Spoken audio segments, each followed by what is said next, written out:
Merci pour l'invitation et merci pour tout. Merci à celles et ceux qui sont ici en ligne. Bon, on a dit tout à l'heure, le 7 novembre, c'est la Journée internationale des Inuits et c'est Rachel qui m'a appris ça quand elle avait dit ça. Elle dit: «On va faire ça le» ben aussi, ben oui, mais on va faire ça le 7 novembre. J'ai dit: «Qu'est-ce que c'est cette Journée internationale des Inuits?» J'avais jamais entendu parler de ça.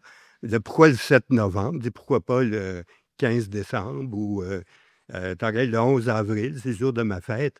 Mais je connais aussi non, c'est intéressant parce que je connais 2 spécialistes des Inuits aussi qui sont nés un 11 avril. Donc il y a peut-être, un lien quelconque. Mais le 7 novembre, en fait, c'est l'anniversaire de naissance d'un monsieur qui est décédé maintenant, qui s'appelait Eben Hobson, qui était un Inuk de Barrow, dans le nord de l'Alaska, et qui a eu l'idée au milieu des années 70 de créer un conseil circumpolaire inuit, une association de tous les Inuits du monde, là, à partir de l'Alaska, puis même de l'extrême nord-est de la Russie, en Tchoukotka, où il y a quand même enfin des Yupik, mais qui sont apparentés aux Inuits, jusqu'au Groenland, en passant par le Canada. Et et cette association a été fondée en 77. Il y a eu le premier congrès international où on a fondé le Conseil circumpolaire inuit, qui existe toujours.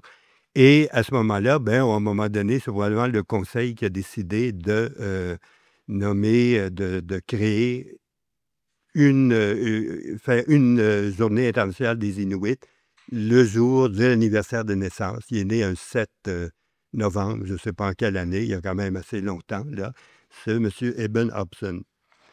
Donc, sans plus tarder, on va continuer. On va passer. Ce que l'Inuktitut nous apprend sur la zoologie et la botanique inuit. J'ai pris ces 2 domaines-là en disant que probablement, c'était, quelque chose qui intéressait, quand même un certain nombre de chercheurs qui travaillent, dans le Nord.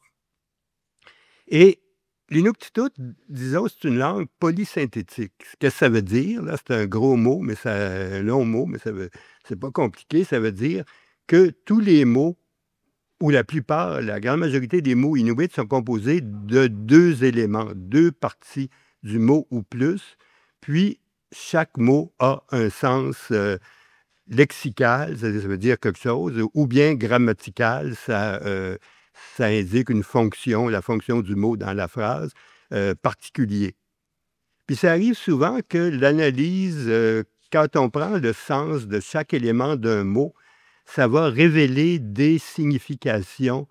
Moi, j'appelle ça cachées, mais on ne dit pas, mais ou sous-jacentes. Il y a une signification en dessous qui, oui, qui est liée au sens total du mot, mais quand même qui nous révèle des choses sur les, ce que le mot va refléter.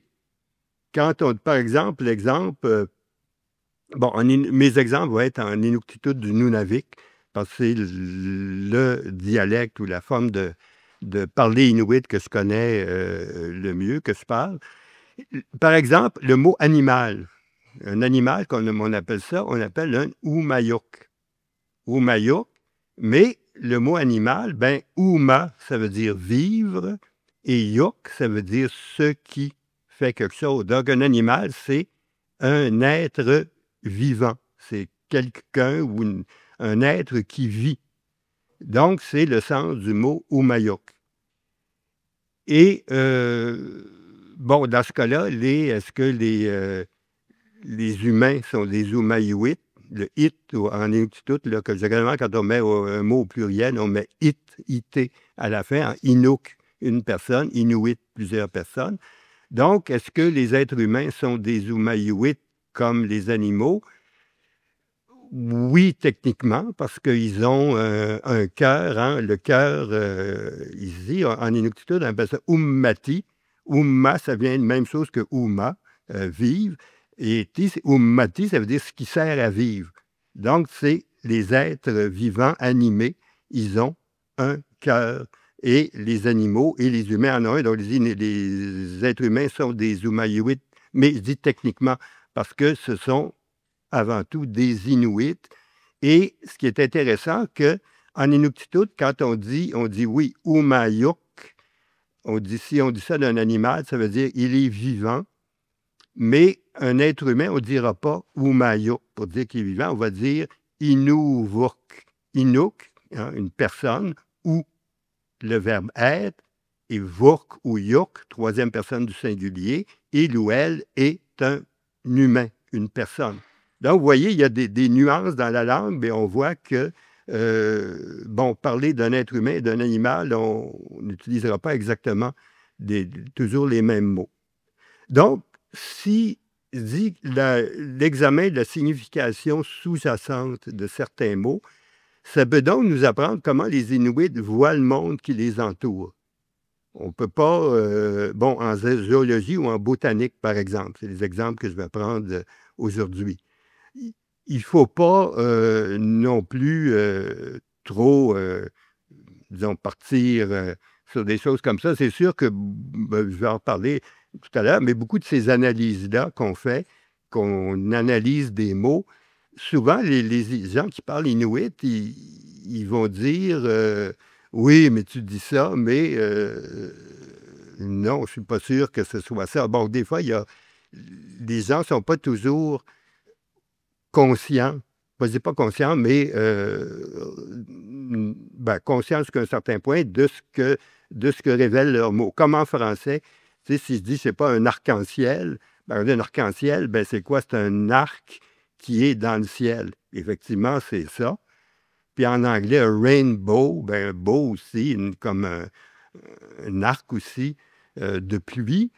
Mais quand on dit arc-en-ciel ou rainbow, on va penser à un arc dans le ciel. Mais le mot veut dire ça quand même. Bon, en Inuktitut, c'est comme ça. Beaucoup de mots, le sens, c'est immédiatement, en analysant les mots, on voit tout de suite ce que ça veut dire. Mais il y a d'autres mots où c'est plus difficile. Et là, il faut avoir une certaine formation en linguistique ou aussi, bien connaître sa langue pour trouver des significations qui sont un peu plus difficiles à sortir.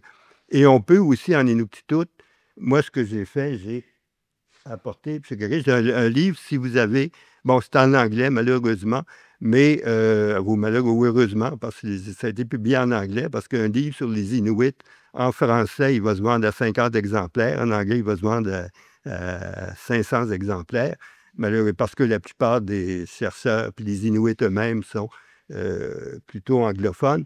Mais ce livre-là, c'est un livre où j'ai analysé à peu près 1400 mots inuits et chaque fois où c'était possible de voir c'est quoi la signification de base, le sens caché de ça. Et ça nous permet, en mettant ça en rapport, de dresser parfois une espèce de carte des significations, comment on parle de tel ou tel domaine, puis on va le voir comme pour les animaux et les plantes, qu'est-ce que ça nous dit sur la façon dont les Inuits perçoivent ce domaine-là.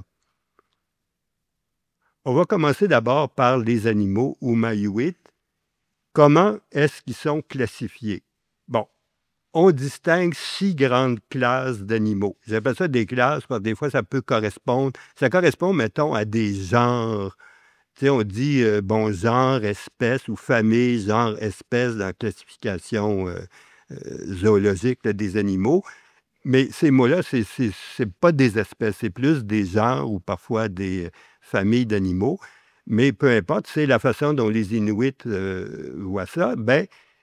Les 6 grandes classes, c'est quoi? C'est d'abord les Pisuttit, ça veut dire les mammifères terrestres. Et Pisuttit, ça veut dire quoi? Ça veut dire ceux qui marchent. Donc, c'est quoi les mammifères terrestres? C'est le caribou, le bœuf musqué, le loup, le renard. C'est des animaux qui marchent.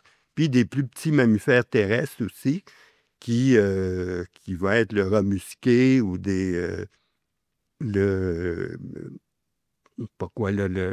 l'hermine, etc.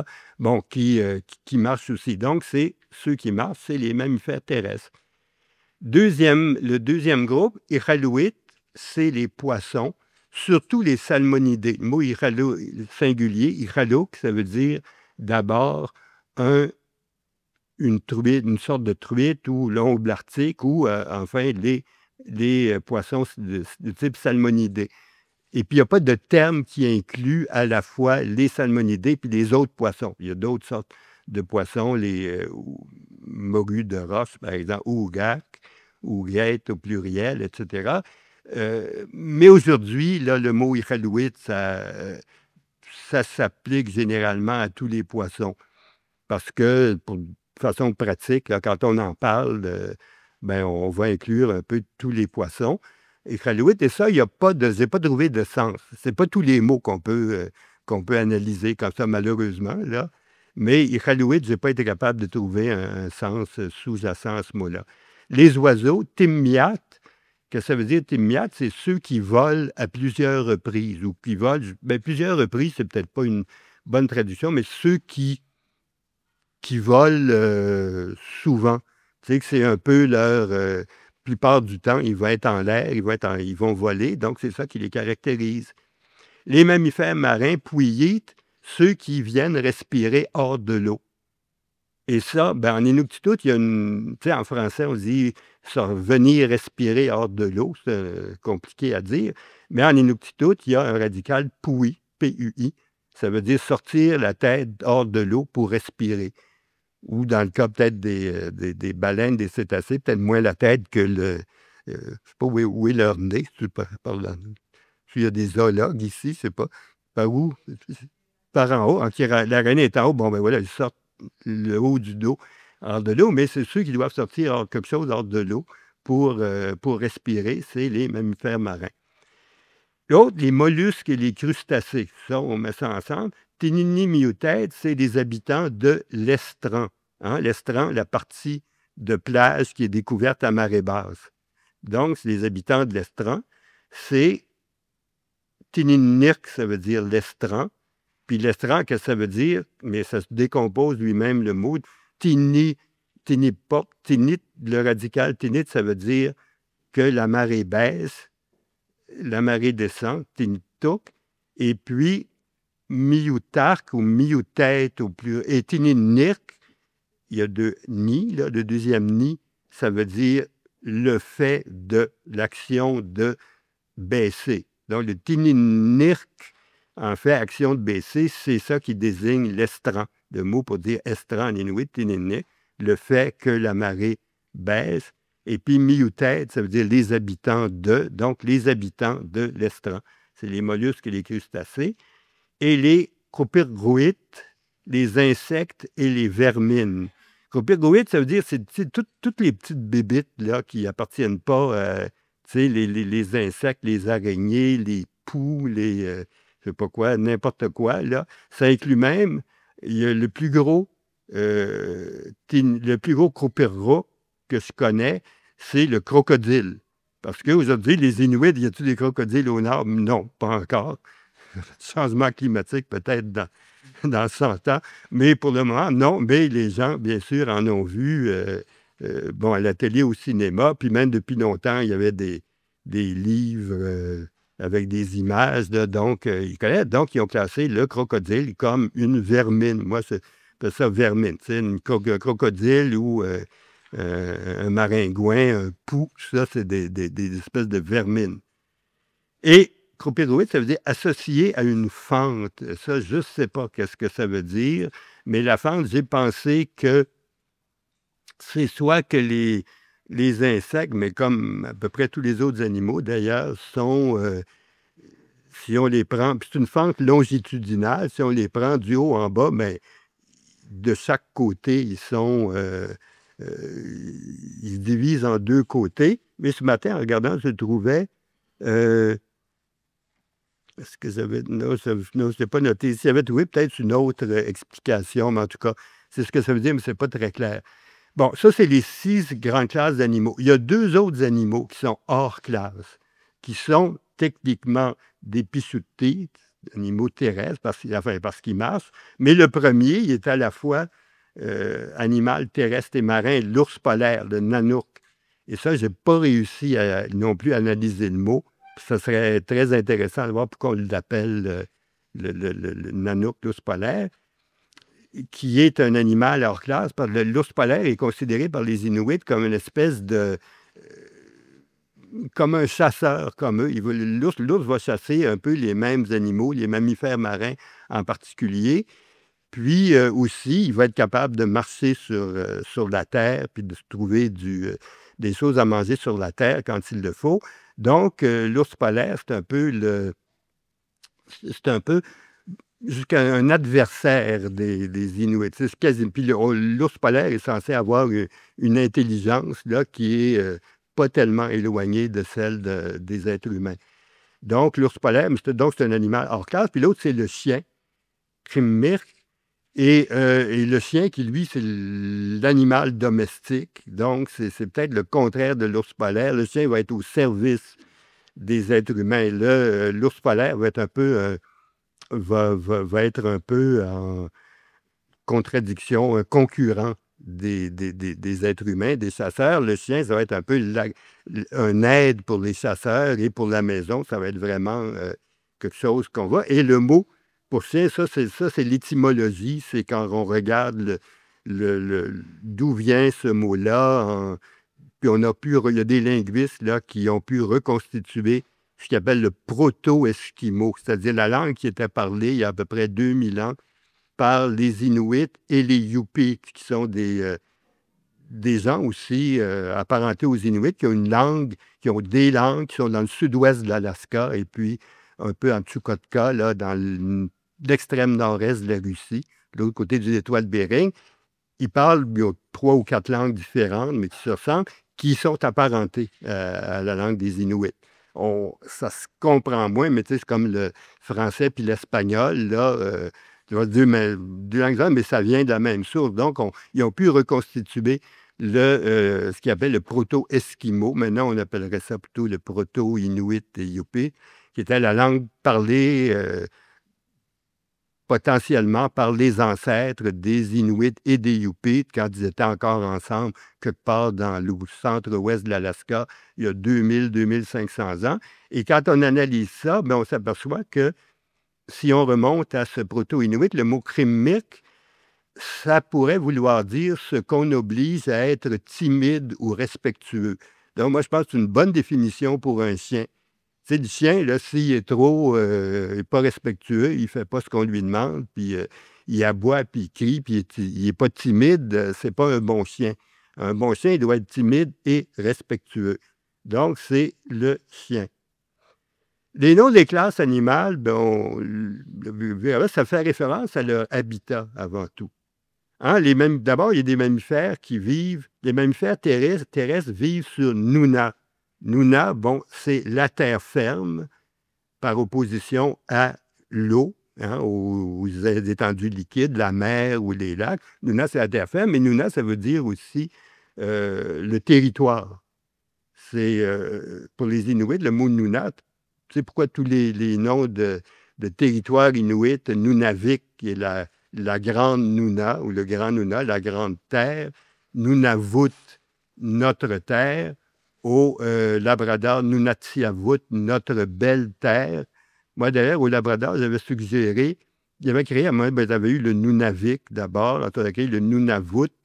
Moi, j'avais dit à des gens du Labrador, quand ils ont négocié leur entente, vous devriez appeler ça le Nunavak, qui voudrait dire aussi la grande terre. Donc, on aurait Vik-Vut-Vak, Nunavik, Nunavut, Nunavak, puis ça mêlerait tous les Blancs là, qui seraient plus capables de... Puis là, on avait dit, il rigolait, il dit, non, non, écoute, on a choisi Nunatsiavut, notre belle terre. Et, mais Nuna, le terme, le sens de base, c'est la terre ferme, c'est ce qui est solide. Donc, les mammifères terrestres vivent sur la terre. Ils ne vont pas, sauf l'ours polaire, mais ils n'iront pas dans l'eau, ils vont se sentir pas tellement chez eux. Deuxièmement, les poissons vivent dans Imark. Imark, ça veut dire l'eau. Ça, c'est la mer ou bien les lacs et les rivières. Les poissons vivent dans l'eau. Les poissons sur terre, là, ils ne fonctionnent pas très bien non plus. Donc, un poisson sur la terre comme un renard dans l'eau, c'est pas leur habitat. Les oiseaux, eux, une bonne partie de leur vie, ils sont dans l'air. L'air, bon, c'est le sens de base. Enfin, le mot scylla, ça, c'est un mot de base en Inuktitut. Scylla, ça veut dire, le sens le plus concret, c'est de l'air. Hein, l'air qui est autour de nous, c'est scylla. Mais en même temps, scylla, ça veut dire le temps qu'il fait. C'est dit, c'est l'arcriturc. Cri, ça veut dire bien ou beau. Turc, troisième personne du singulier. Si l'arcriturc, c'est un beau scylla, ça veut dire il fait beau. Mais scylla aussi, c'est autre chose. Scylla, c'est l'ensemble du monde, c'est le sens du monde. Scylla, c'est un peu le mécanisme qui gouverne les changements des saisons, qui gouverne le soleil, la lune, les astres, puis qui gouverne aussi la vie des animaux, la vie des êtres humains. Donc, c'est une espèce de... Et certains chercheurs ont... mon collègue bon, qui est décédé il y a quelques mois, Bernard Saladin d'Anglure, associait le scylla, il dit que c'est une espèce de... Ça ressemble au concept taoïsme. Dans le taoïsme chinois, il y a de Ti, de grand absolu, puis le Tao qui est le...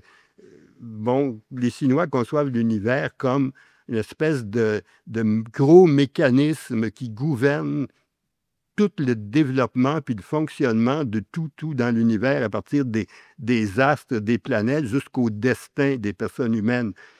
Le scylla, c'est un peu le même genre de concept pour les Inuits. Mais ici, le sens, au sens aussi plus concret, c'est l'air qui est autour de nous. Donc, les oiseaux vivent une bonne partie de leur vie dans l'air. Quatrième groupe, les mammifères marins, eux, bon, les trois premiers, c'est des habitats spécifiques, hein, la terre ferme, l'eau, l'air.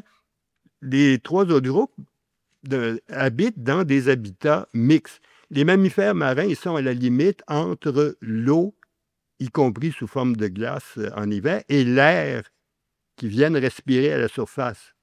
Donc, les mammifères marins n'iront pas sur la terre, sauf, oui, il y a des sortes des morses ou des formes des morses qui vont aller parfois sur des rochers ou pour... ça dépend des espèces, là, mais quand même, leur vie, c'est vraiment l'eau ou la glace, ou sur laquelle ils vont monter à certaines saisons. Et puis, mais l'air, oui, il faut qu'ils viennent respirer. Ils ne peuvent pas passer 24 heures par jour dans l'eau. Donc, c'est mixte. Les mollusques et crustacés, eux, sont à la limite entre l'eau et la terre. À marée haute, quand l'estran, quand la plage est inondée, ils sont dans l'eau, puis quand la marée descend, ils sont sur la terre. Donc, c'est habitat mixte. Et puis, les insectes, eux autres, ils sont n'importe où. Enfin, il y en a, il y a des insectes qui sont dans l'air, les maringouins, les mouches, etc.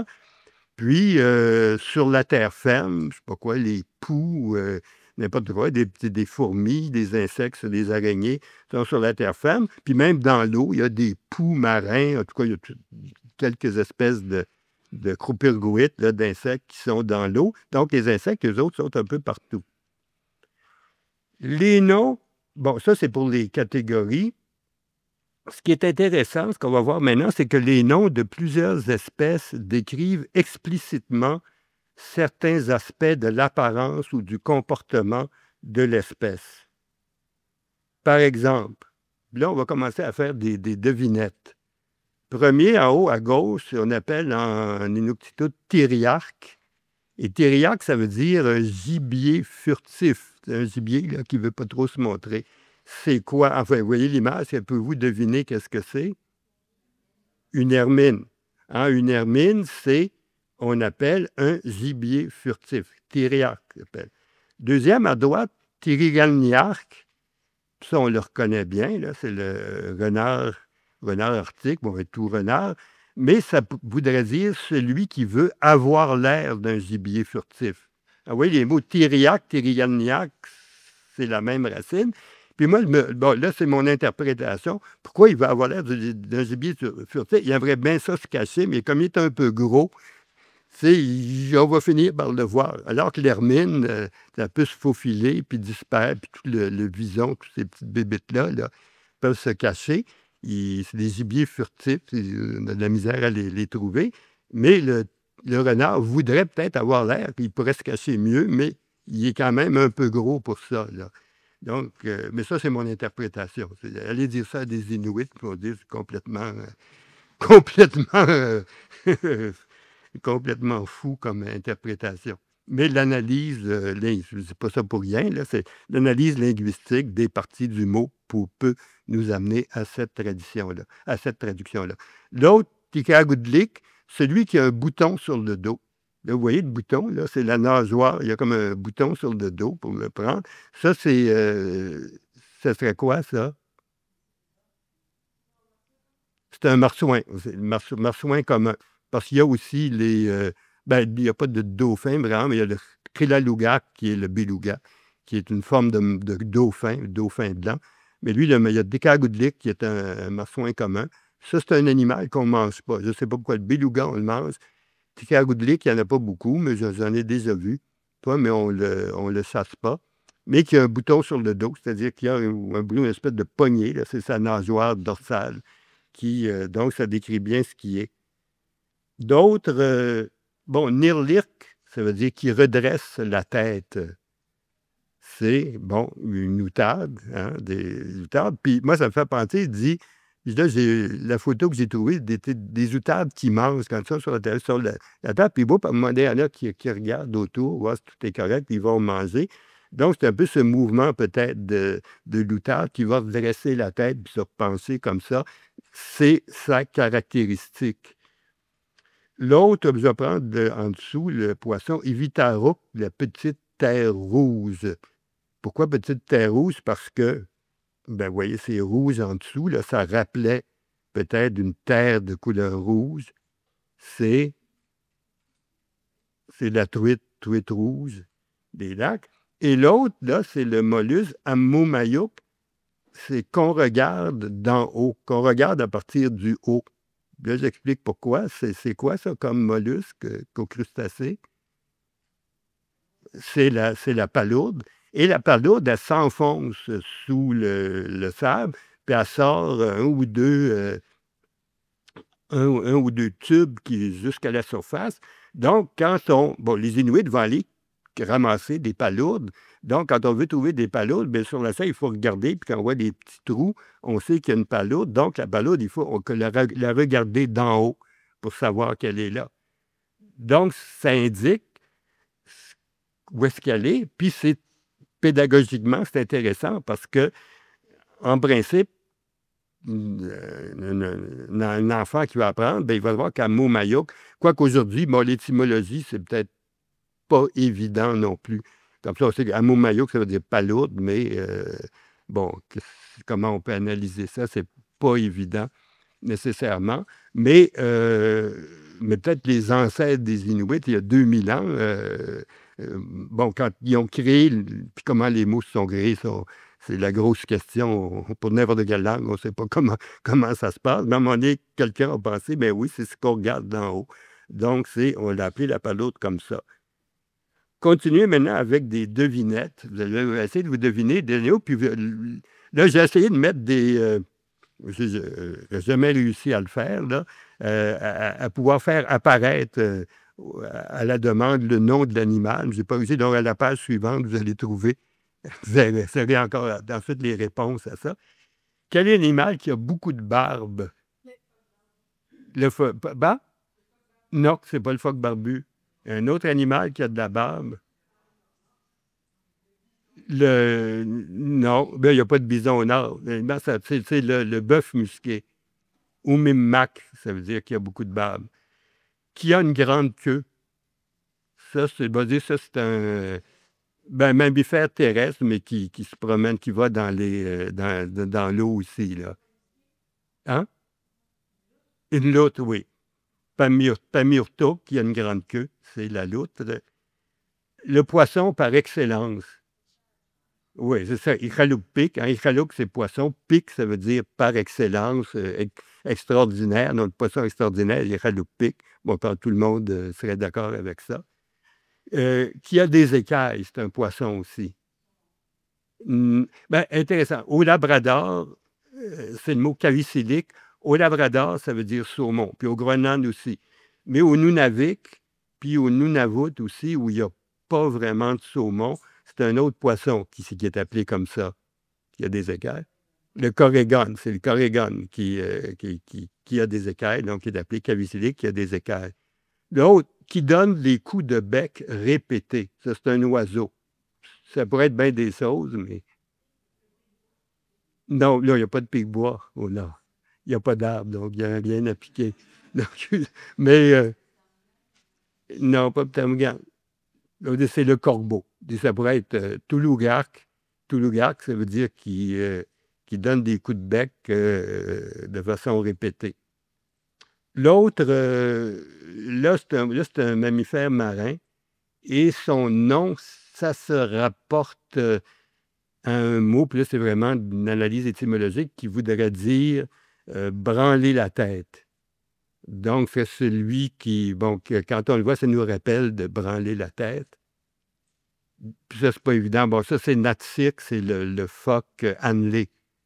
Puis tu sais, un phoque qui sort tête de l'eau, là, on va dire, ben, il branle la tête. C'est ce qui a peut-être impressionné les ancêtres inuits. Qui s'ouvre comme un œil, ça, hein, la moule, oui. Uviluk, ça veut dire ce qui s'ouvre comme un œil. Uvi, c'est ouvrir les yeux. Uviluk qui s'ouvre comme un œil, qui mord de façon répétée. Ça, c'est facile, là. C'est un insecte, là, vous dire. C'est le maringouin. Hein. Pictouriaque, hein, c'est lui qui mord. Ben, effectivement, de toute façon, il ne mord pas le maringouin, là, mais quand même, pour les Inuits, c'est comme s'il mordait là, de façon répétée. Celui qui s'efforce de piquer un autre insecte, c'est l'abeille. Il y a des abeilles aussi, Igutsak, qui s'efforce de piquer, qui a de l'écorce sur lui. Ça, c'est un mammifère marin. C'est le qui. Attends, d'ailleurs, il faut que je retrouve. Là, non, le qui a de l'écorce sur lui, c'est. Non, en fait, oui, c'est une sorte de phoque, un pinnipède. Mais c'est le Crairulix, c'est le phoque à harpe, que sur sa peau, il y a des dessins là, de couleurs différentes. Donc, c'est comme s'il y avait un peu de l'écorce sur lui. Et puis, le dernier qu'il a, c'est... là, il n'y a pas moyen de vous expliquer pourquoi il s'appelle le gentil petit messager. Qui est un animal, un gentil petit messager. C'est le rat musqué, Kibvalo. Et là, je me suis demandé, puis j'ai demandé à d'autres mondes, c'est quoi du gentil petit messager pour un rat musqué? C'est quoi le rapport?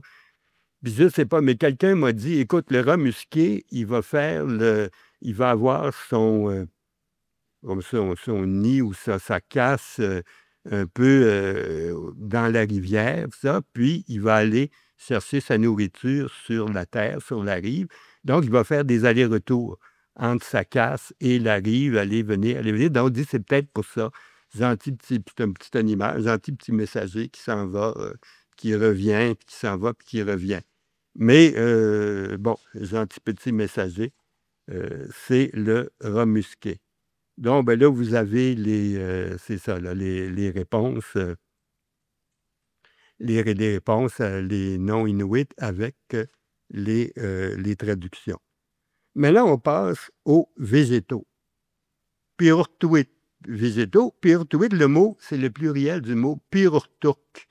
Pirurtuk, ça veut dire ça devient quelque chose. Pi, ça veut dire quelque chose, une chose, puis rur, R-U-R, devenir, puis tuk, troisième personne du singulier. Pirurtuk, ça devient quelque chose, au pluriel, pirurtuit, ceux qui deviennent quelque chose. Mais ça veut dire, devenir quelque chose, ça veut dire croître, se développer. Donc, les plantes, les végétaux, c'est des êtres, c'est pas des humayoïdes, ils n'ont pas de cœur qui battent, mais ils sont vivants, ils croissent, comme les animaux. Les êtres, un enfant qui va grandir aussi, on va dire pirurto, hein, il grandit, il croît. Et les plantes qui poussent, c'est la même chose, pirurtut. Et puis, même au sens figuré, je ne sais pas quoi, mais une entreprise qui se développe, on va dire pirurtuk. Donc, ça devient quelque chose. Et donc, les végétaux, c'est des êtres qui croissent. Il y a 3 grands types de végétaux. Puis là, c'est ma classification, là, selon leur habitat et leur taille. D'abord, les algues, enfin, toutes les sortes d'algues, c'est des tinninimulutèdes. Comme les mollusques et les crustacés, ce sont des habitants de l'estran. Donc, les algues, tu sais, qu'on trouve à marée basse, là, ou essouées sur le bord de l'eau, ce sont ou dans l'eau, et elles sont entre les algues et le rivage. Des espèces d'algues, je ne mets pas tout, mais un Quanirc, ça, j'ai pas de trouvé de sens, la grande algue qu'on peut manger, comestible. Cricoarc, là, je n'ai pas les termes du tout scientifiques, là, des noms de ces algues-là. Cricoarc, ça pourrait vouloir dire ce qui bouche une ouverture.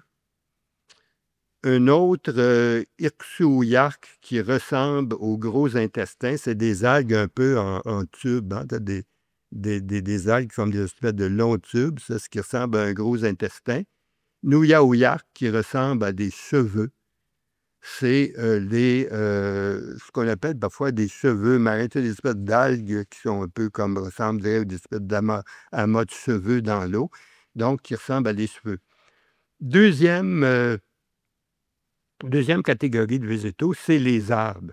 Napartuit, napartok au singulier, il se tient debout. Napar, c'est se tenir droit debout. Tok, ce qui, tuit au pluriel, qui se tiennent debout, c'est les arbres. Bon, bien sûr, c'est les Inuits, des arbres. Au contraire, la toundra inuit, ça se caractérise comme étant le pays sans arbres, mais il y en a quand même à la limite sud. Si vous allez à Cookduac ou Cookduac-Apik ou Nunavik, il y a des arbres quand même. Tu sais, c'est la forêt boréale, mais bon, dans la forêt de... oui, la forêt boréale, où il y a encore la forêt de toundra. Il y a quelques arbres à la limite des arbres. Mais quand même, les Inuits connaissent le bois partout dans l'air inuit parce qu'il y a n'importe où dans l'Arctique, il y a du bois de flottage.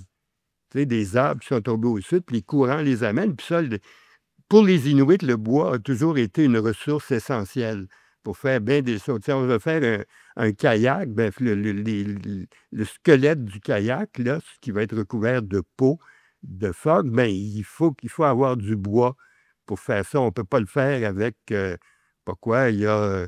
je sais que à Igloolik, je pense qu'on utilisait autrefois beaucoup pour prendre la place du bois dans certaines choses, des pénis de morse. Hein, les os péniens, les morses, ils ont un os dans le pénis, c'est un énorme truc, et là, ça peut remplacer un morceau de bois, mais ce n'est pas suffisant. Bon, pour un kayak, il faut du bois. Donc, les Inuits qui avaient des kayaks partout, puis depuis des siècles, ben, ils trouvaient du bois flotté qui arrivait jusque-là. Donc, le bois, on appelle ça kriok. C'est la matière première bois. Mais il y a quand même 3 types de buissons, au moins. Il y en a peut-être d'autres, je n'ai pas vu, qui sont dans le nord. Urpic, c'est le saule. C'est, attends, c'est non, les arbres. Urpic, oui, c'est le saule. Urpic, ça voudrait dire un abri véritable. Donc, je ne sais pas, peut-être s'il y a un buisson de saule, ça peut être quand même assez haut, donc ça peut servir d'abri. Les Avalachiarques, là, c'est où est-ce que je... Avalachiarque, c'est le boulonnin. Le boulonnin, lui, des fois, il est trop petit. Moi, je me souviens, quand le premier été au nord, à Quartag, au Nunavik, en 65, il y avait un petit gars qui me dit, viens, regarde, il y a un arbre. Ou ça. Il a dit, regarde la terre. Tu avais un tout petit boulot, là. Comment c'est un boulot, la blanc, qui poussait sur le sol, le boulonnin, qui pourrait vouloir dire qui pousse des cris fréquents. Mais je ne vois pas du tout qu'est-ce que ça serait. Ou ava, ça veut dire autour de. Comme avatané, autour de. Autour d'eux ou au loin. Donc, peut-être avant que ça, ça devait trouver une explication. Non, pas pour ça. Hasard, bon, je ne sais pas. C'est autour d'eux. Et puis, un autre petit buisson, c'est le tirlook, qui veut dire du mauvais thé. C'est le thé du Labrador.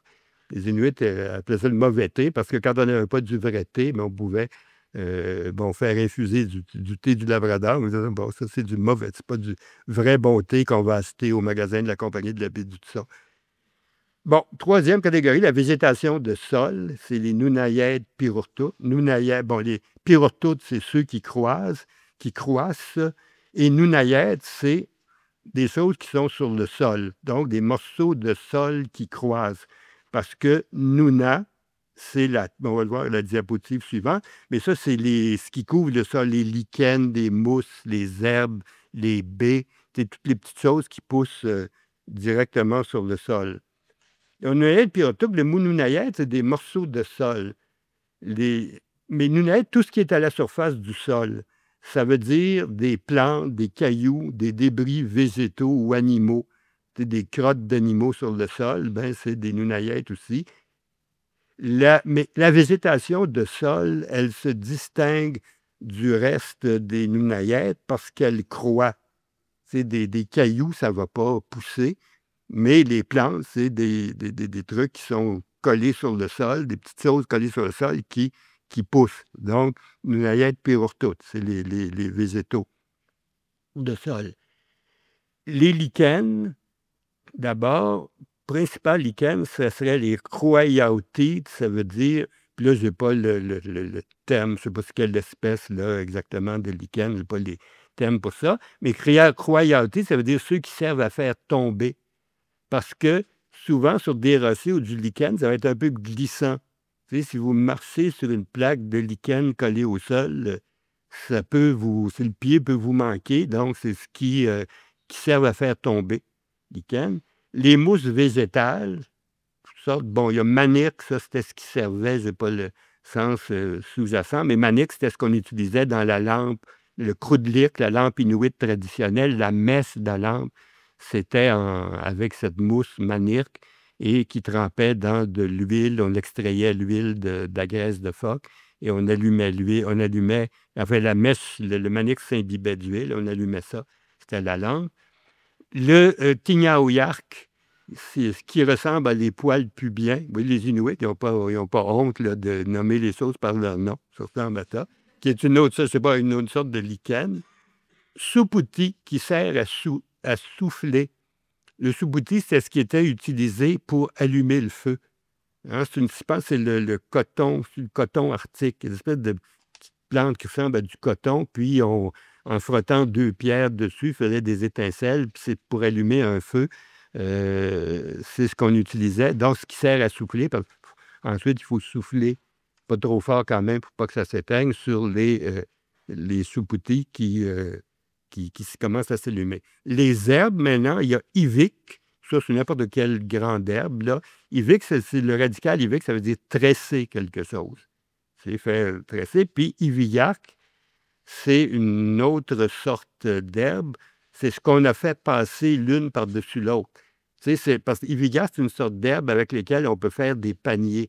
Du côté au Nunavik, du côté de la baie du Tson, au Kukdurapik et Nukduak, qui sont assez forts pour faire faire des paniers. Hein. Probablement que les Iyous de la baie James aussi, dans le même eau, en font aussi, parce qu'il y a des grandes herbes qui poussent. Et pour faire un panier, on passe des herbes une par deux. On tresse les herbes en les passant l'une par-dessus l'autre. Donc, les iviacs, c'est ce qu'on a fait passer l'une par-dessus l'autre. C'est une sorte d'herbe qui sert à faire à tresser des paniers en particulier. Une autre herbe, mais là, moi, c'est une sorte de petite herbe, c'est Krumolirk. Avoir un goût acide, c'est l'oseille. Il y a de l'oseille qui pousse, des petites feuilles d'oseille. Là, il me semble, là, avec les enfants à Quartac, là, on a.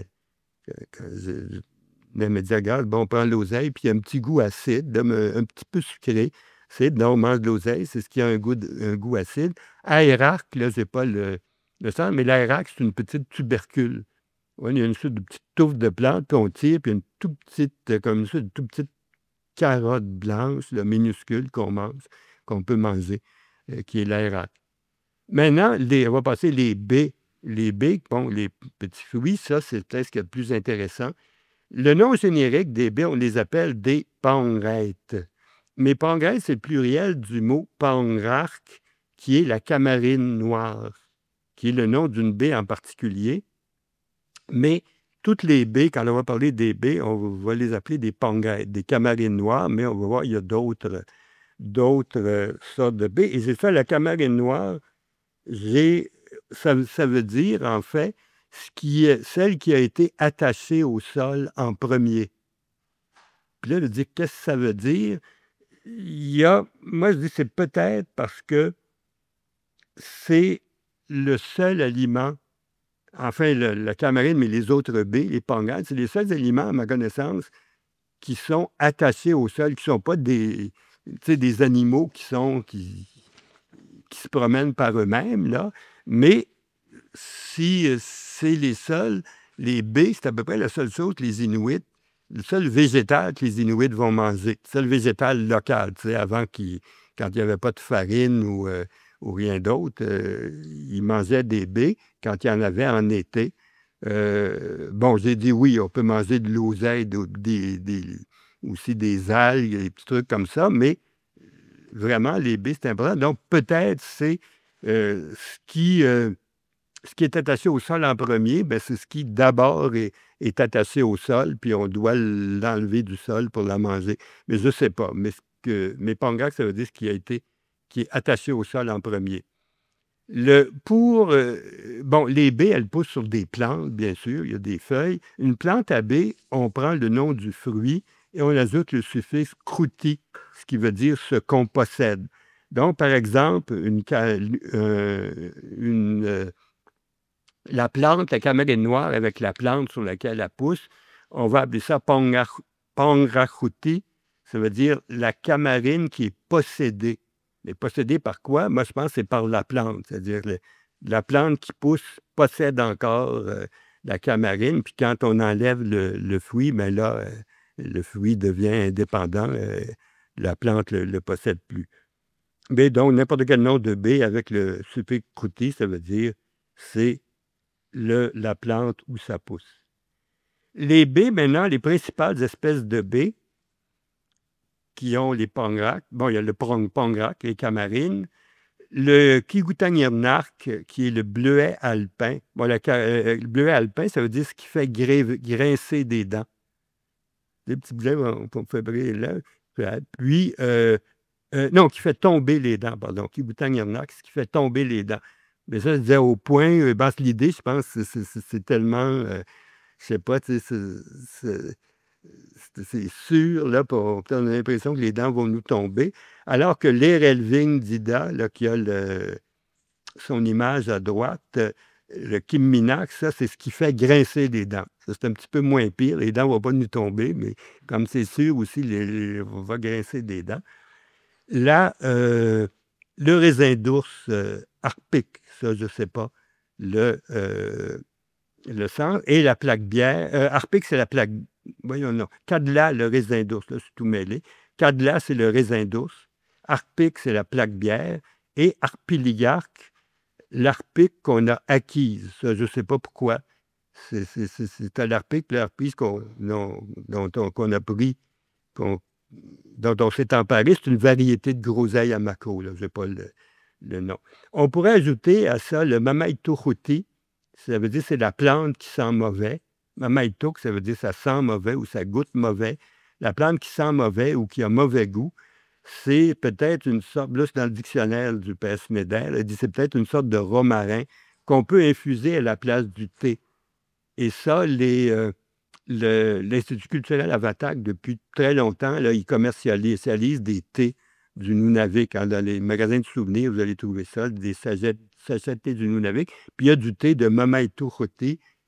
Puis je n'ai jamais goûté, mais tu sais, tu peux en faire du thé avec quelque chose qui goûte mauvais. Là, me semble que c'est pas une bonne idée, mais en tout cas, c'est la plante qui sent ou qui goûte mauvais, qui a mauvais goût, la Mamaïtochouti. Donc, les végétaux sont souvent désignés par des mots qui évoquent leur apparence, leur usage. Bon, ça en sert pour faire le feu, pour allumer, ou l'effet qu'ils produisent lorsqu'on les consomme. Ils font tomber les dents ou bien ils donnent mauvais goût. Finalement, on va terminer là-dessus. Bien, résumer ça, le fait de prendre en compte les significations sous-jacentes des noms d'animaux et de végétaux peut révéler aux chercheuses et chercheurs des éléments inédits sur la façon dont les Inuits perçoivent les êtres vivants. Ça permet de comprendre, même si les Inuits ne sont peut-être pas conscients de ça, mais quelque part, je pense, mon hypothèse, c'est qu'en montrant aux Inuits tous ces shows-là, le livre que je vous montrais, j'en ai fait une version, il y a 1400 mots, où j'ai pris 140 mots, 10% des mots, puis j'ai fait des descriptions en inuktitut, puis j'ai traduit ensuite en anglais puis en français. J'ai fait une espèce de recueil de ça, mais qui n'est pas public. J'ai envoyé à des Inuits là, qui travaillent, que je connaissais, qui travaillent comme dans l'éducation en langue en inuktitut ou des traducteurs, interprètes qui s'intéressent à la langue. Mais en me disant aux Inuits, oui, regardez votre langue, ça veut dire ça. Là. C'est peut-être pas évident, mais oui, ça vient de là, le mot. Ça peut donner des idées pour les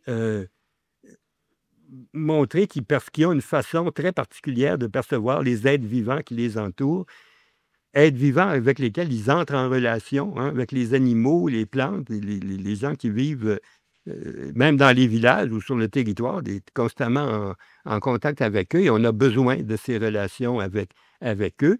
Et puis, ce n'est pas seulement les êtres vivants, on peut aussi, pour beaucoup d'autres domaines, là, trouver des sens cachés aux mots qui nous apprennent des choses sur toutes sortes de domaines.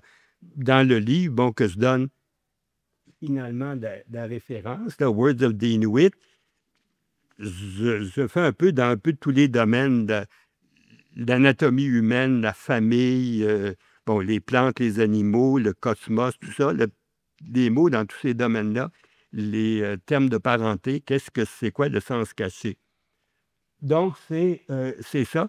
Le livre en anglais, j'ai fait un article, si ça vous intéresse, là, le sens caché des mots inuits dans la Revue d'études autochtones, qui est paru en 2025, cette année, là, numéro 53, numéro 2.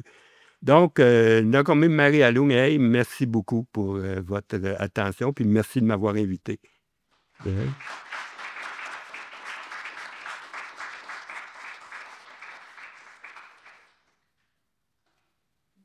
En fait, comme mes questions, je n'étais pas sur d'ici, puis en ligne pour Internet.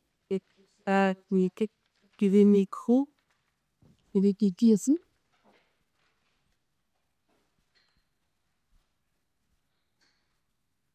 Ça va? En ligne, est-ce qu'il y a des questions? Oui.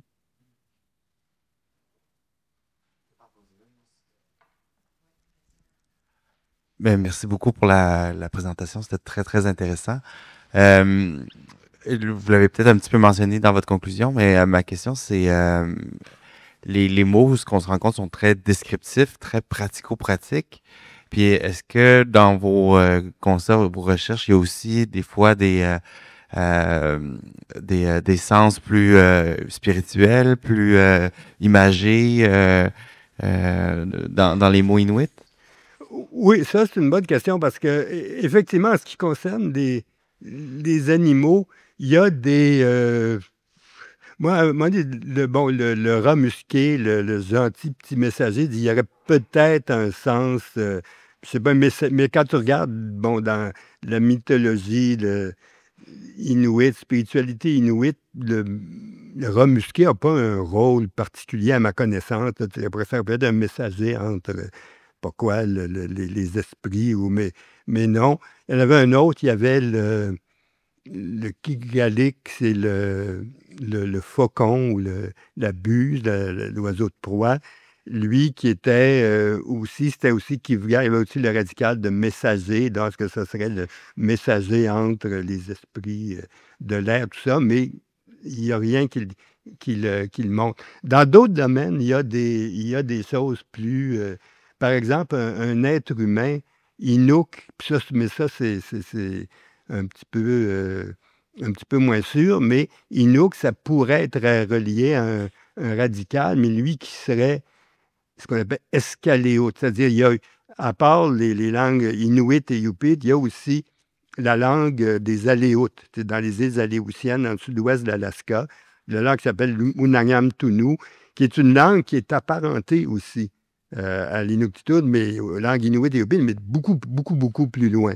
Ce serait comme, je ne sais pas quoi, moi, l'hindi en Inde, ben, c'est une langue indo-européenne comme le français, donc c'est apparenté, mais essayer de comprendre quelque chose en hindi, là, bon. Bon, l'adéoute, c'est comme, donc, je crois que c'est plus proche que ça quand même. Peut-être le russe puis le français. Mais, et que là, il y a un radical qui aurait été commun à la langue, autant qu'on peut savoir, comme qui aurait été commune aux Aléoutes, aux Yupik et Inuits. Là, on remonte à peut-être qu'il y a 4000 ans ou quelque chose comme ça, 4-5 000 ans. Et de Inuk, vous pourrez vouloir dire qui est propriétaire, qui contrôle quelque chose, mais aussi un être vivant. L'idée de vivre là-dedans aussi, mais qui contrôle, c'est une espèce un être vivant, mais qui est un peu en contrôle, moi j'interprète ça comme ça, qui est en contrôle de son environnement. En tout cas, je dis même si c'est peut-être pas ça du tout, mais je pense que dire ça, c'est pas mentir. Moi, tu dis ça, moi j'étais Inuk, là, tu dis, hey, OK, un Inuk, c'est quoi? C'est quelqu'un qui est en contrôle de son environnement, qui est capable d'agir comme il se doit pour que le monde marche, que son monde marche bien. Ben, c'est encourageant. Regardez, c'est dans votre langue. Puis il y a une probabilité de, je ne sais pas quoi, au moins 25-30 que ce soit ça, que la langue veut dire ça. Donc ça, tu as des choses comme ça qui veulent dire... mais en Inuktitut, tu n'as pas... mais tu as des termes un peu imagés, comme on a vu, je sais pas, le marsouin qui a une poignée sur le dos, mais c'est des choses, souvent des images concrètes. Mais les îles, il y a quand même des métaphores parfois... mais ça me semble moins... Ça m'amène à dire, bon, l'Inuktitut fonctionne comme à peu près la plupart des langues autochtones, hein, les langues algonquiennes, iroquoiennes, etc., sont des langues polysynthétiques aussi, puis c'est la même chose. On peut mettre... on met des mots, on ajoute des choses comme ça, avec des différences en Innu. Dans les langues algonquiennes, tu peux prendre un mot qui est indépendant, puis tu peux le mettre au milieu d'un autre mot. En Inuktitut, tu ne peux pas faire ça. En Inuktitut, tu as des mots indépendants, mais tu ne peux pas le mettre n'importe comment au milieu d'un autre mot. Tu peux le mettre au début d'un autre mot, mais pas au milieu, en tout cas. Mais c'est un peu la même chose, et ça serait intéressant de faire. Moi, ce travail que j'ai fait pour l'Inuktitut, ça pourrait être intéressant, puis pour quelqu'un qui travaille pour même idéalement un locuteur de l'Innu ou d'une langue algonquienne ou de l'Atikamekw ou d'une langue iroquoienne, de prendre ça, ou même s'il n'y a pas de locuteur, mais qui prenne sa langue puis qui analyse ces mots-là, il y aurait des choses intéressantes.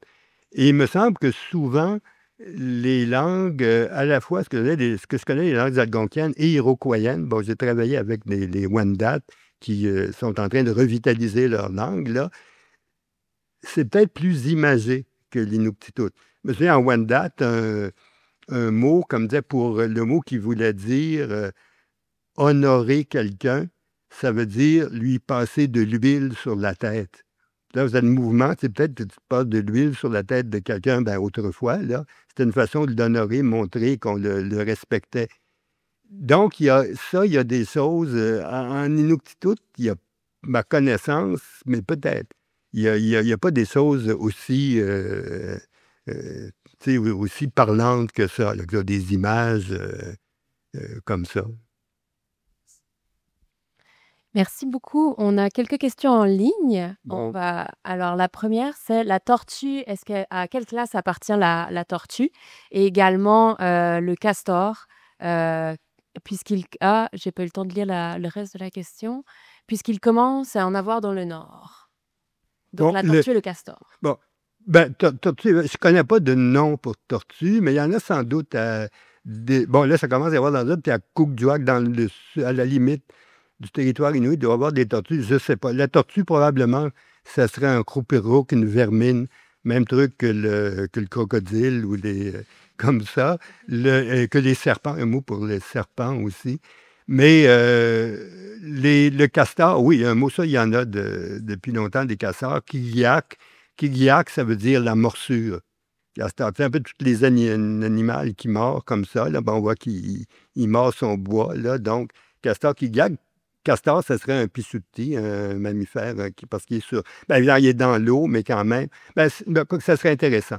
Castor qui est à la fois dans l'eau, comme l'ours polaire qui est capable de se débrouiller sur la terre comme dans l'eau, le castor aussi peut. Et peut-être le fait que le castor, il y en a seulement encore dans les régions où il y a du bois, donc vraiment dans le sud du territoire inuit. Le castor joue un rôle moins important. Tu sais, pour les Inuits du Grand Nord, de l'extrême Nord, mais le castor, ils ne connaissent pas, donc il n'y a pas de rôle important. Merci. Est-ce qu'on a une question dans la salle? Sinon, je vais continuer avec les questions en ligne. Derrière ici.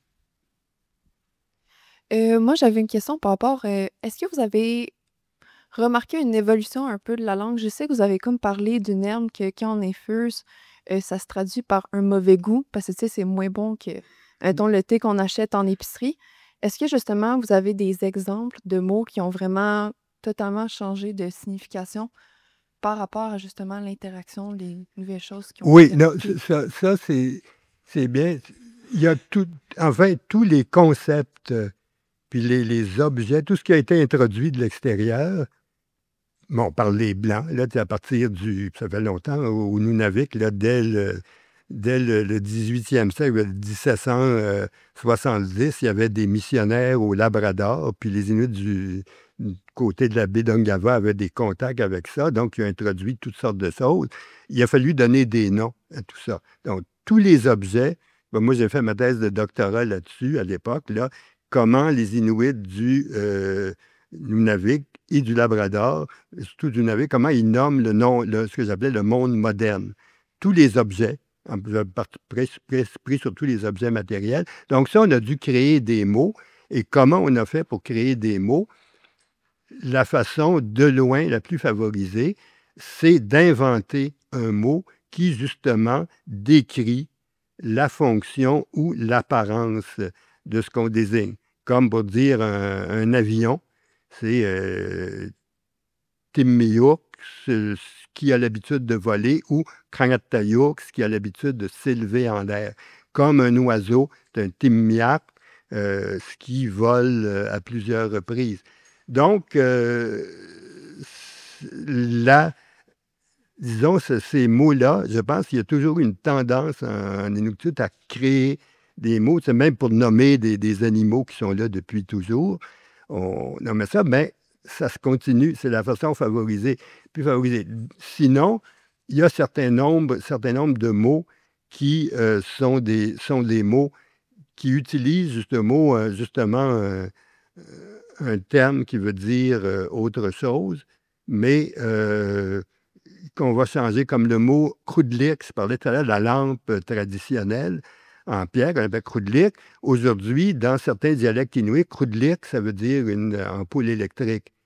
Puis quand on va parler de la lampe traditionnelle, on va appeler krudli twinnak, la véritable krudlik. Donc, twinnak, ça veut dire quelque chose de véritable. Là, la vraie krudlik, c'est la krudlik traditionnelle. Puis la krudlik tout court, c'est l'ampoule électrique. Donc, tu as eu des changements comme ça dans la langue. Puis je parle, quelques mots qui ont été empruntés à l'anglais, en grande majeure partie, puis au Groenland ou à la langue danoise. C'est du Groenland, mais c'est une minorité de mots. Les Inuits, en fait, parlant des Inuktitut, puis j'ai vu, c'est comme ça, je parle les langues algonquiennes ou aussi les langues polysynthétiques, comme c'est tellement facile de fabriquer des mots qu'on préfère faire des mots soi-même que d'emprunter des mots étrangers.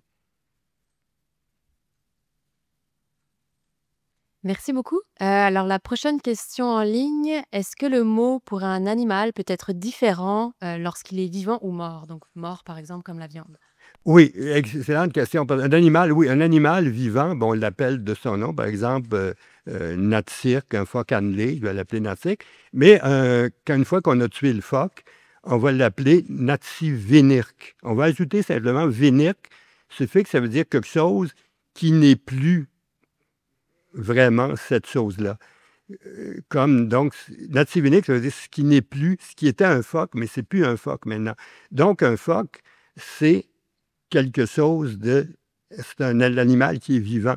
Quand il est mort, ben, c'est un phoque, mais c'était un phoque.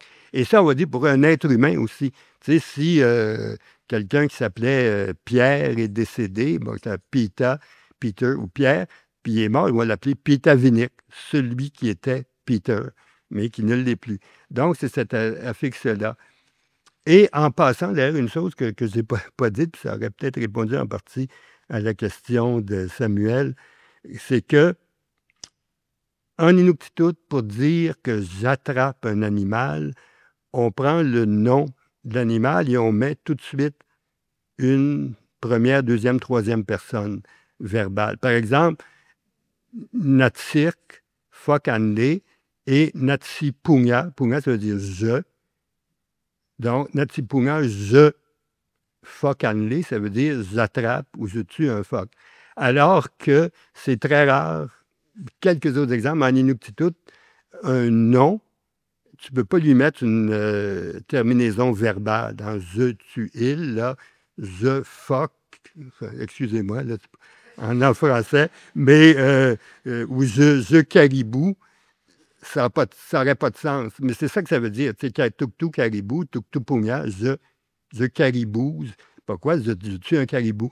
Mais ça, c'est très rare. Normalement, si on prend un nom, il faut mettre autre chose, des suffixes pour le transformer en verbe, si on veut lui mettre un truc. Mais pourquoi? Et ça, je me suis dit peut-être parce que ça veut dire que l'animal, sa fonction dans la vie, son destin, c'est de servir de nourriture. Donc, un phoque, attraper un phoque ou j'attrape un caribou, j'attrape un phoque, je lui fais, je lui fais accomplir son destin, qui est de servir de nourriture. Mais là encore, c'est de la spéculation. Je sais pas, ça pourrait expliquer pourquoi on peut faire un verbe directement avec le nom de l'animal. OK. Merci. Est-ce qu'on a une question dans la salle? Ça va? Ok. Alors, on a quand même encore quelques questions en ligne. La suivante est: comment la causalité est encapsulée dans la linguistique inuite? Existe-t-il du vocabulaire qui nous renseigne sur comment les Inuits perçoivent les changements et les processus socio-écologiques? Bon, mais là, c'est une vaste question, mais la causalité, bon, avec des verbes, grammaticalement, on peut... Il y a un mode verbal là, qu'on appelle le causatif, ou enfin, je ne dirais pas dedans, mais un mot qui veut dire parce que. Tu sais, si je dis, par exemple, le radical taku, qui veut dire voir quelque chose, donc taku yunya, ça veut dire je vois, à l'indicatif, mais c'est dit taku gramma parce que je vois. Donc, comme ça, exprimer la causalité comme ça. Sinon, Est-ce qu'on peut revenir à la Ah non, question? oui, les changements et les processus socio-écologiques, là, ça serait une analyse de discours. Il faudrait voir ce que disent les Inuits là-dessus. Il y a probablement des gens qui travaillent là-dessus, ce que disent les Inuits quand ils parlent de changements socio-écologiques, puis comment ils... quand ils parlent en Inuktitut et non pas en anglais, et comment ils expriment ça. Et ça, je pense que c'est une vaste étude, mais effectivement, il y aurait... L'Inuktitut est capable, moi ça m'étonne toujours, peut traduire n'importe quoi en Inuktitut. Hein. La langue est assez souple qu'on peut toujours trouver un moyen d'exprimer ce qu'on a à dire. Je vais continuer avec les questions. Ah, ben, on a une question ici. Merci beaucoup pour la conférence. Je me demandais peut-être plus largement, c'est quoi les prochains défis pour la langue Inuktitut que vous voyez là, avec tous les contextes sociaux puis climatiques qui s'en Oui. viennent? Bon, moi, je parle la langue moi, je dis jusqu'à il y a 10 ans, moi-même, j'étais pessimiste face à la langue. Parce qu'il y a, il faut dire, il y a beaucoup de formes de langue inuit qui sont plus parlées maintenant, ou très peu parlées. En Alaska, dans l'Ouest canadien, au Labrador, la langue n'est plus transmise aux enfants. Puis en Alaska, depuis peut-être les années 50, 60, là, on a peu à peu cessé de transmettre. Donc, la langue, elle existe toujours. Il y a toujours encore quelques personnes âgées qui la parlent, mais il y en a de moins en moins. Et les seuls endroits où la région où l'Inuktitut est encore transmis aux enfants, c'est le Nunavik, ici, nord du Québec, mais aussi l'est du Nunavut, c'est la terre de Baffin, la côte ouest de la baie du Tson, et puis, bien sûr, le Groenland. Le Groenland, c'est quelque chose de spécial. C'est une langue inuit aussi, le Kalatlisut au Groenland, mais là, parce que ça a été toujours enseigné, les gens le parlent couramment encore, donc c'est pas une langue en danger. Mais sinon, ailleurs, c'est seulement là encore et dans l'est du Nunavut et au Nunavik que la langue est transmise. Elle ne l'est plus au Labrador non plus. Donc, moi, j'étais pessimiste. À ça, je dis, ben oui, l'Inuktitut, ça va finir par risque de disparaître aussi. Mais depuis quand même c'est difficile de dire depuis quand même quelques décennies, les Inuits ont redécouvert, les Inuits en commençant à réclamer puis obtenir un pouvoir politique, pouvoir d'autodétermination, puis le pouvoir, avec la Convention de la baie James au Nunavik, parce que des autres ententes qui ont été faites ailleurs, c'est la même chose pour les autres nations autochtones, hein, au Québec, au Canada. C'est un peu le même processus qui est arrivé. On a découvert, réalisé que maintenant, non, notre langue, il faut la conserver, ça fait partie de notre identité. Et il y a des choses qui sont faites pour conserver la langue. Des endroits comme en Alaska, où tout ça, où la langue n'est plus parlée par les jeunes, elle est enseignée quand même à l'école comme langue seconde. Puis au Labrador aussi. Et puis il y a des gens, c'est pas tout le monde, mais moi, j'ai rencontré en Alaska un jeune qui m'avait dit, enfin un jeune, il avait peut-être 25-30 ans, qui disait, oui, il dit, tu sais, il dit, moi, j'ai été élevé en anglais, mais j'ai appris l'Inupiatun, la langue dialecte d'Alaska du Nord, à l'université. Là-bas, c'est enseigné à l'université. J'ai appris à l'université et maintenant, je le parle et ma femme aussi. C'est même ça, elle l'a appris à l'université. On se parle en Inuktitut, notre enfant, pas en Inupiatun, on lui parle aussi à notre enfant seulement dans cette langue-là. Et il commençait, c'était amusant, puis il disait, tu vois, il dit, je commence, il dit, maintenant, je m'aperçois que je suis capable maintenant de parler en Inupiatun sans avoir à traduire. Tu sais, jusque-là, c'était une langue seconde, il fallait toujours qu'il traduise. Puis là, il dit, maintenant, je m'aperçois, oui, j'ai plus besoin de traduire. De plus en plus, là, je parle, puis ça sort tout seul. Donc, ça, c'est encourageant, mais c'est sûr que c'est une minorité. Puis ça veut dire que la langue, là où la langue est disparue, elle ne va pas revenir, à moins d'un miracle ou quelque chose, mais elle ne va pas revenir, mais il va y avoir toujours des gens qui vont la parler, puis ça va devenir une langue qui va rester, qui va être importante. Puis c'est un peu, ça pour cette question, je reste fini là. C'est un peu pour moi comme le Mohawk, hein, le Ganyankeha à Ganawake ici.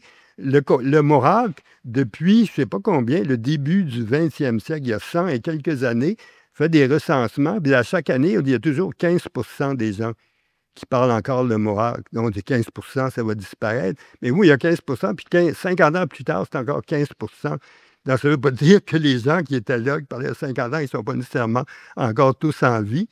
Ça veut dire que la langue est transmise parce qu'il y a des écoles d'immersion. Donc, depuis plus longtemps, peut-être c'est le Mohawk que dans la plupart des autres nations autochtones, ça pour toutes sortes de raisons historiques, là, qu'on a fait des efforts pour garder la langue, puis former des générations de jeunes qui sont élevés en anglais, généralement en Ganawake, mais qui apprennent dans les écoles d'immersion le MOOC et qu'ensuite qui parlent la langue. Donc, ça, je pense que c'est peut-être ce qui va arriver pour les Inuktitut et d'autres langues autochtones. Bon, effectivement, au mieux, les gens vont continuer à le transmettre aux enfants et peut-être aussi qu'il va y avoir de plus en plus de jeunes parents qui vont dire, même s'ils parlent français ou anglais couramment, qui vont dire non, je vais faire l'effort de parler en Inuktitut ou dans une autre langue autochtone là, à mes enfants. Mais, et ça veut dire que la langue pourra quand même continuer, mais c'est sûr que ça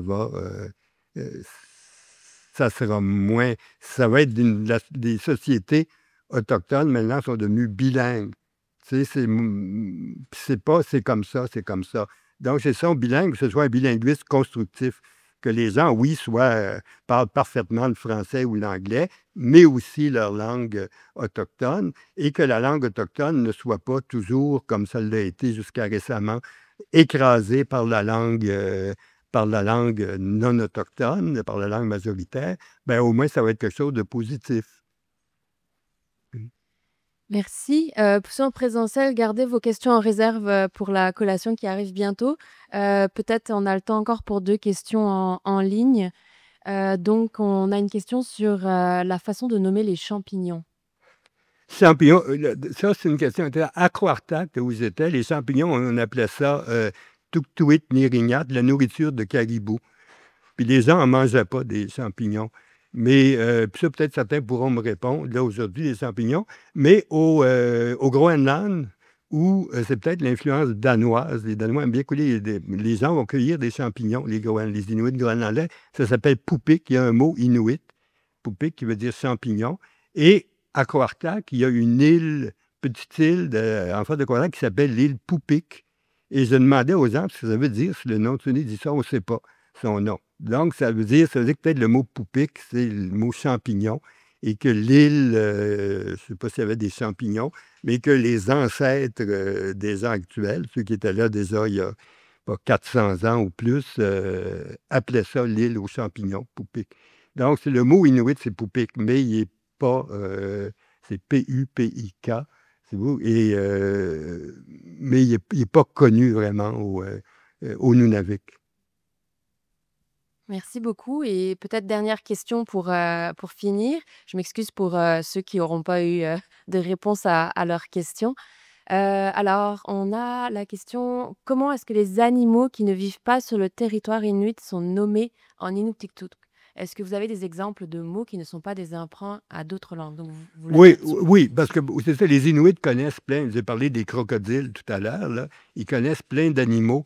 Donc, souvent, les animaux non-inuits, on va leur donner des noms qui qui expliquent un peu leur apparence ou leur fonction. Par exemple, au Nunavik, là, ça dépend des dialectes. Il y a Bédungava, Bédutson, mais je ne sais plus lequel. Dans un des dialectes, le cheval est appelé Krimmiyuak, l'énorme chien.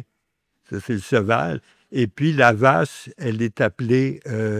la vache, elle est appelée Tuttuvak, le grand caribou. Et puis, alors que sur la baie du Tson, le cheval est appelé... En tout cas, le cheval est appelé Kukitualik, celui qui n'a qu'un ongle, c'est-à-dire qu'un sabot. C'est contrairement au caribou, dont le sabot va être fendu. Le cheval a un seul sabot, Kukitualik, qui a un seul sabot, puis la vache est appelée Immuliurti, celle qui fabrique du lait. Donc, il y a d'autres choses. Le chat, tu vois, le chat, on l'appelle Pussy, comme Pussycat. Il y a d'autres. Et intéressant au Nunavik, d'ailleurs, pour Labrador, le cochon est appelé Kukusirk. Ça, c'est emprunté de Kukus, de mots.